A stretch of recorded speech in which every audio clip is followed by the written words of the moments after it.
Hai, assalamualaikum. Ini aku record keempat atau kelima, nggak tahu deh, karena ternyata yang sebelumnya nggak record.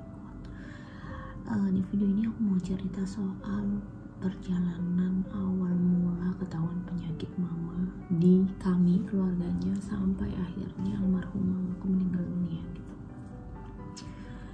Kayak berat banget ngomong kayak barusan almarhumah mama gitu, karena aku merasanya mama tuh masih ada di sini, kayak mama tuh masih ada gitu guys. Jadi ya nggak tahu deh mau mulai diceritain itu dari mana ya, udah lah ya sebisa aku ya.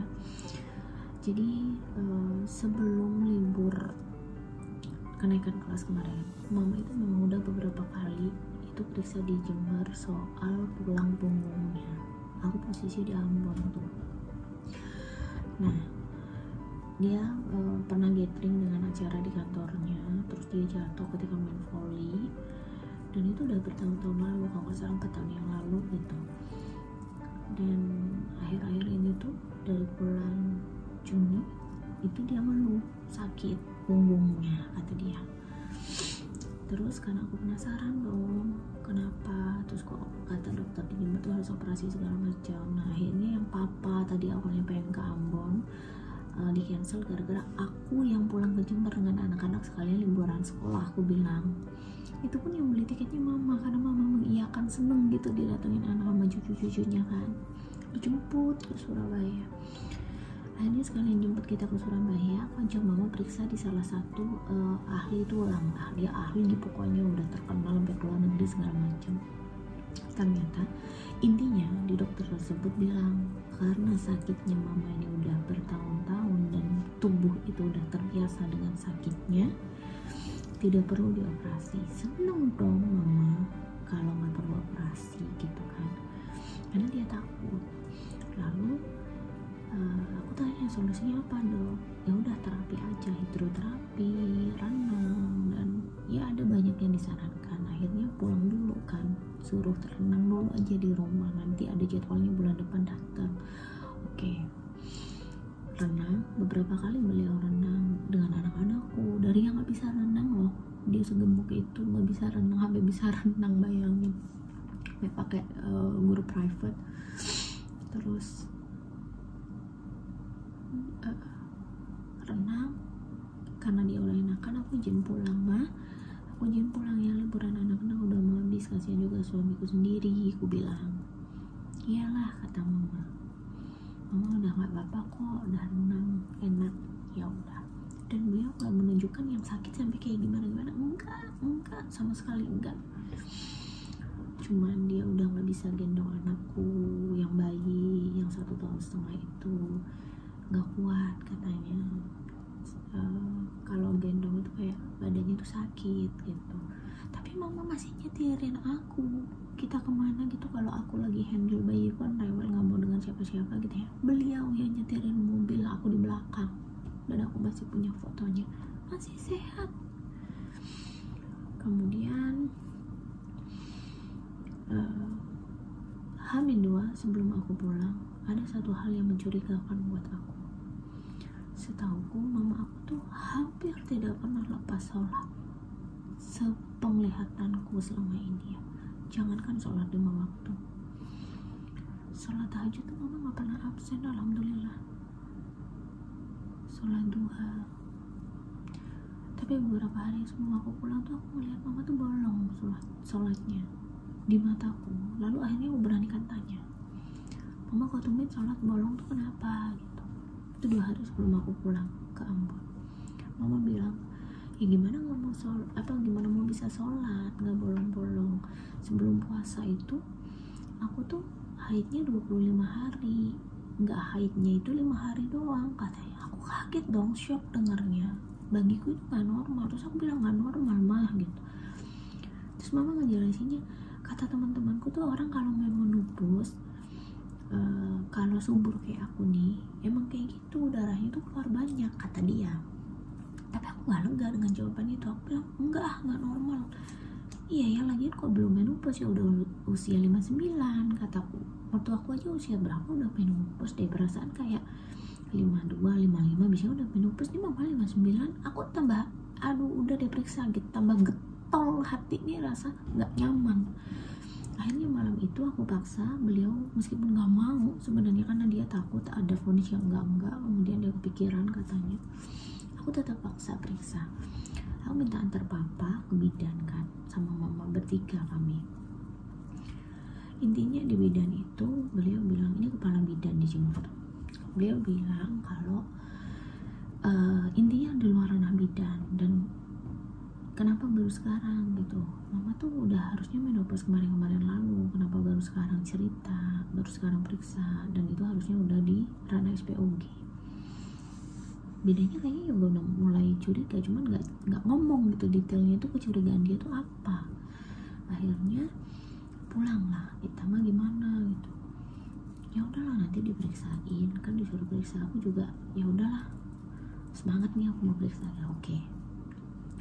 Tapi karena besoknya itu tanggal merah dan nggak ada vaskes tutup ya, kita kan mau cari rujukan dong ya, punya BPJS. Pikirku, bodohnya aku tuh masih mikirin pakai BPJS, udah tahu mama tuh kondisinya mencurigakan begitu. Tapi ya udahlah, mah tanggal merah nih nggak ada dokter, terus gimana, aku udah mau pulang lagi kurang sehari. Nggak apa-apa, nanti dilanjutin adik, nanti biar adik yang antar, kata mama. Oke, lega. Pulanglah aku ke Ambon, diantar papa. Setibanya di Ambon, baru dapat 3 hari, karena adikku yang antar akhirnya ya ke SPOG, dapat berita yang kurang mengenakan. Adikku mengabarkan ke aku, tidak ke papa, Mbak udah tahu belum kondisinya mama? Kenapa? Mama kena kista ternyata. Hah? Dan kistanya itu udah gede katanya, 15 kali 13 cm. What? Iya, dokternya bilang kista 5 cm aja sakitnya luar biasa. Mama segede itu tuh gak sakit kah? Bingung, campur aduk, speechless. Pokoknya kayak aku gak bisa ngerasain apa-apa saat itu. Pa, udah tahu kondisinya mama belum? Kenapa? Mama kena kista. Hah? Kaget dong papa. Baru 3 hari yang rencana dia mau sebulan. Endingnya pokoknya singkat cerita, papa besok harus pulang dampingin mama berangkat. Kita kan perjalanan naik kapal laut ke Ambon balik gitu ya, 4 hari. Tapi begitu 3 hari papa tiba di Ambon, dan aku ingin papaku segera pulang untuk mendampingi mama berangkat naik kapal, naik pesawat. Berangkat pulang, papa yang mendampingi mama periksa kesana kesini ke dokter SPOG di Siloam Jember sini. Dapat rujukan karena indikasinya kistanya mama ganas. Dirujuk ke Saiful Anwar Malang. Mikir beliau, cuman gak disampaikan secara detail ke kami anak-anaknya, tapi kelihatan dari kondisi beliau yang mulai stres, mulai jarang mau ngomong sama kami anak-anaknya. Akhirnya Saiful Anwar diperiksa beberapa kali. Biasalah ya BPJS, bodohnya kami ikut BPJS yang secara prosedural dia memang harus ke A dulu, ke B, padahal udah jelas-jelas harus ke ginekologi apa gitu, spesialis ginekologi apa, aku gak tahu. Itu masih ke SPOG lagi, padahal kita jelas-jelas dapat rujukannya dari SPOG. Tapi ya udah, kita ikutin alurnya, bolak-balik mama itu Malang Jember. Dan aku nggak ada di situ, adikku yang antar. Lalu divonislah mama kistanya ganas, ada kansernya, harus kemoterapi, dijadwalkan kemoterapi 3 kali katanya. Padahal jeda hanya berapa hari dari dia 15 kali 13 cm kistanya sudah membesar jadi 20 cm, dan itu enggak normal.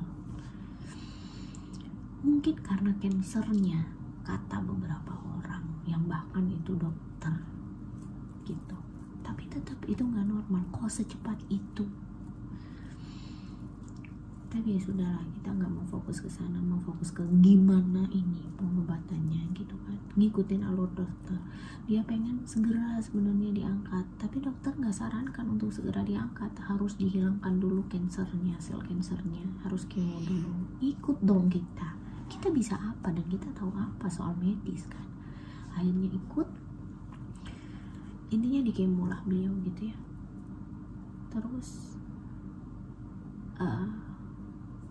beliau bilang, aku udah ikhlas sakit begini, aku udah ikhlas di kemo biar bisa cepet operasi, doakan mama sembuh Vi, mama sayang sama semua, sama anak, cucu, menantu, dan besan, katanya tolong mintakan mama doa. Aku masih ingat banget mama WA itu ke aku. Terus pulang kemo, biasanya yang lain muntah segala macam, mamaku enggak. Tapi H+3 kemo ya mulai mual, dan segala efek dari kemo yang biasa dirasakan orang, mamaku baru rasakan di H+3. Semakin drop sampai pada suatu hari adik telepon, Mbak, padahal sorenya itu aku, bukan sorenya, kemarinnya gitu, apa paginya aku lupa, mama aku video call tuh masih duduk di kamar papa, tapi memang dia udah duduk di bawah sambil bersandar kalau mari papa. Terus aku bilang ke papa, mama aku duduk di bawah. Iya mama bosen di kamar katanya. Jangan boleh duduk di bawah kayak gitu, itu mama nyari posisi yang nyaman, kata papa. Jadi aku gak bisa ngomong apa karena aku gak tahu kondisinya, karena aku gak ada di sana. Terus malamnya pas sorenya gitu adik telepon, Mbak, aku datang ke rumahnya mama sesek katanya. Seseknya kayak gak biasanya gitu, biasanya agak sesek, ini sesek.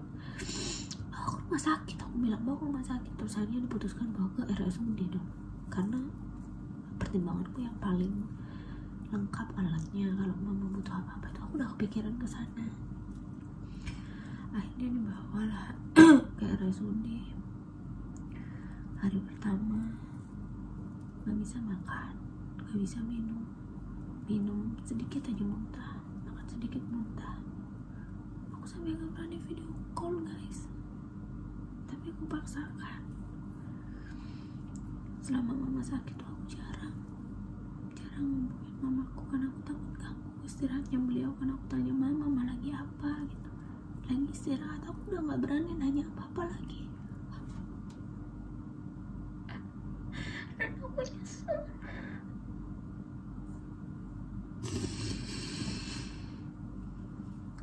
Tapi itu aku banyak ngobrol sama beliau, karena biasanya beliau tuh teman curhatku. Tapi karena aku takut ganggu beliau nih susah tidur malam sejak sakit, susah tidur karena posisinya susah, perutnya kan besar ya karena mista. Jadi aku jarang ganggu, aku paling tanya ke papa, ke adik yang lebih sering. Lalu hari pertama masuk rumah sakit tuh kan gak bisa makan, gak bisa minum ya. Terus hari kedua aku video call. Hari kedua ini hari dimana mama meninggal dunia. Aku video call, beliau udah duduk tanpa bersandar, tapi gak mau ngomong, gak mau natap wajahku.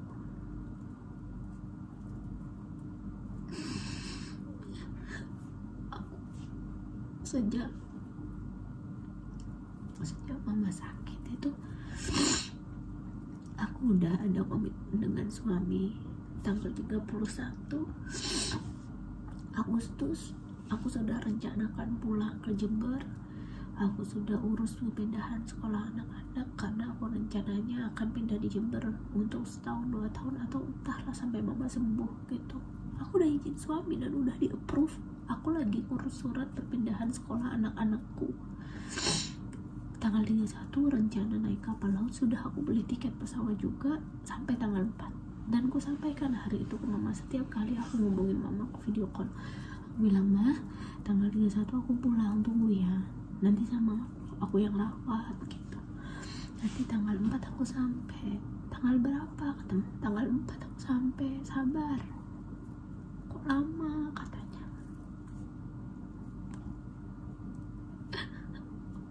Ya sabar,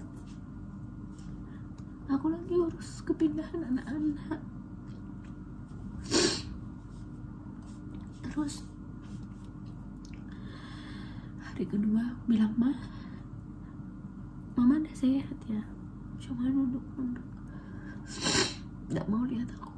"Ma, tanggal 4 aku sampai, berapa hari lagi kan udah tanggal 31," kataku. Mama cuma senyum kecil. Adik aku tanya, "Gimana nih kondisi mama?" Gitu. "Mama udah makan banyak, udah mau makan semangka, udah makan sayurnya papa, udah makan melon, udah banyak. Tadi malah makan es krim." Seneng dong aku kan. Hari sebelumnya mama nggak bisa makan guys. Hari itu mama makan banyak dan gak muntah. Mama minum teh juga 1 gelas katanya. "Oh ya alhamdulillah deh ya kalau gitu ya deh. Mudah-mudahan beberapa hari mama bisa pulang, untuk aku di rumah aja," aku bilang. "Ya," katanya. Itu sore ya, video call kan. Terus, "Ya udah mah, kalau nggak mau lihat aku, lihat anak-anak deh," kata. Aku tunjukkan video callnya ke anak-anakku dan mama tuh udah ada Aka gitu, nyebutin nama anak-anakku. Terus anakku nggak dengar. Nah, karena waktu itu di Ambon udah hampir masuk Isya, aku bilang, "Mah, aku tutup dulu ya teleponnya, di sini hampir Isya, aku belum sholat maghrib," gitu. Terus gitu kan, tapi aku ngerasa sorot mata mamaku itu udah nggak ada.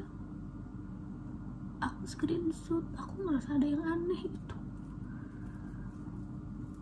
Terus sholat pun itu HP aku hadapkan aku takut HP itu berbunyi. Nggak tahu kenapa di hari itu kok kayak gitu, sampai aku kepikiran, "Ya Allah, aku sholat nggak husuk banget ya, harus ngulang apa kayak gimana ya," gitu. Kok bisa-bisanya HP ini aku hadapin ke aku gitu loh, pikirku. Tapi aku nggak ulang sholat. Setelah sholat, aku bilang sama suami, "Kok aku gak enak hati, gak enak pikiran ya, makan di luar boleh nggak usah masak?" "Iya ayo." Berapa menit sih perjalanan dari sholat sampai aku perjalanan mau cari makan tuh paling sampai setengah jam guys. Di jalan ada telepon, udah nangis. Ada bilang, mbak mama pingsan katanya. "Kenapa? Barusan gak apa-apa." "Ya mama pingsan mbak." Terus nggak bisa dihubungi lagi. Terus aku telepon papa, suami aku suruh nepi di pinggir jalan. Aku telepon papa, "Pak, mama gimana?" Terus papa bilang, "Doa yang banyak buat mama." Aku gak ada di sebelahnya gak.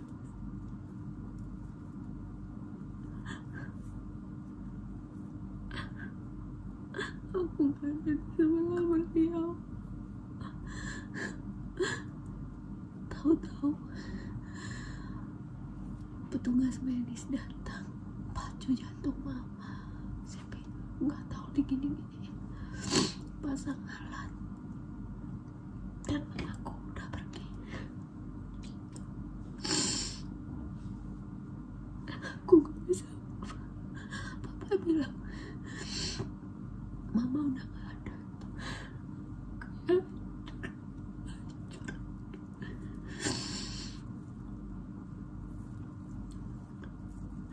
Aku pulang dari Bali, aku kabur dari rumah hampir 5 tahun guys, ninggalin mama dan papa, ngejar karir. Dari aku nol di bawah sampai aku punya jabatan, kerja ini dan itu, belain pacarku saat itu yang notabene beragama lain. Aku pulang buat mama, karena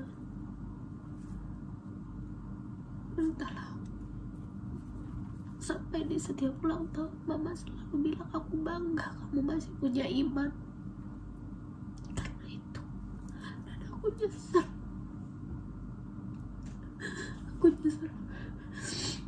selama masa mudaku tuh aku gak pernah bahagiakan mamaku.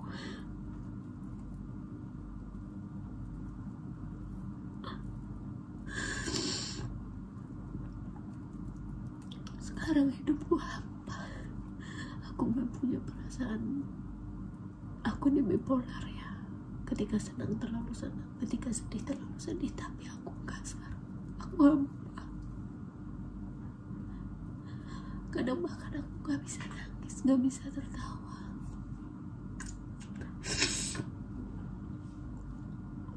Gak tahu gitu harus ngapain. Aku bertahan cuma karena aku ngelihat anak-anak.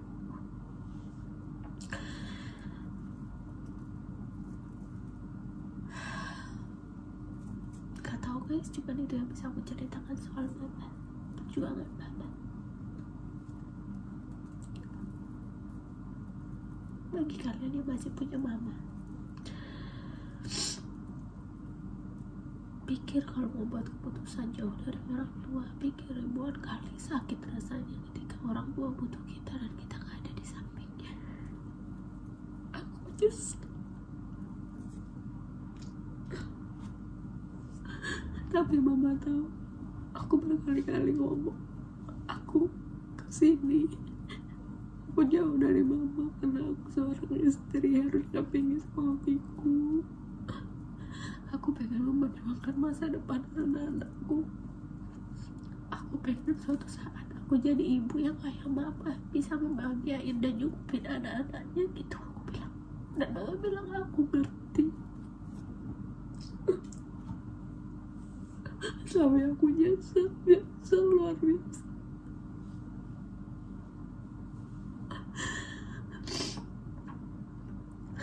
Andai waktu bisa tak putar, aku gak akan berangkat, aku gak akan izinkan suamiku berangkat. Dan kalaupun mama harus pergi di tanggal itu, paling aku punya waktu buat merawat mama dan di sampingnya, karena aku bahkan memandikannya aja aku gak sanggup. Gak ada guys, gak ada aku. Ntar ke kuburan gak bisa. Aku cuma bisa telepon video call orang-orang, siapa yang mandikan mama aku video call, siapa yang nganter mama ke kuburan aku video call, siapa yang ngafani mama aku video call. Dan itu sakit.